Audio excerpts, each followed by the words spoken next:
નમસ્કાર, હું છું દીપાલી। શું ભારતમાં પેટ્રોલ, ડીઝલ અને ગેસના ભાવ ભડકે બળવાના છે?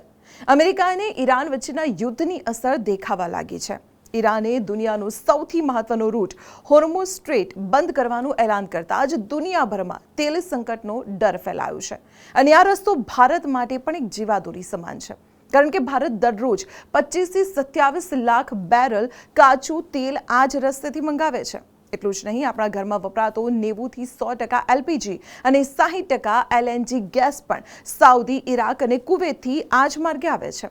હવે મોટો સવાલ એ છે કે જો આ રસ્તો બંધ થયો છે તો આપણી પાસે કેટલો સ્ટોક બચેલો છે? રિપોર્ટ્સ મુજબ ભારત પાસે હાલ માત્ર 10 દિવસ ચાલે તેટલું જ ઇમરજન્સી ક્રૂડ ઓઇલ રિઝર્વ છે।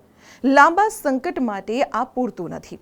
જો સંકટ લાંબુ ચાલ્યું તો ભારતે રશિયા કે આફ્રિકા પર નિર્ભર રહેવું પડશે। પણ મુશ્કેલી એ વાતની છે કે મિડલ ઇસ્ટથી તેલ આવતા માત્ર 5 દિવસ લાગે છે, જ્યારે રશિયાથી આવતા આખો 1 મહિનો। અને જો ગ્લોબલ માર્કેટમાં ક્રૂડ $100 પાર જશે તો ભારતનું ઇમ્પોર્ટ બિલ અબજો રૂપિયા વધી જશે।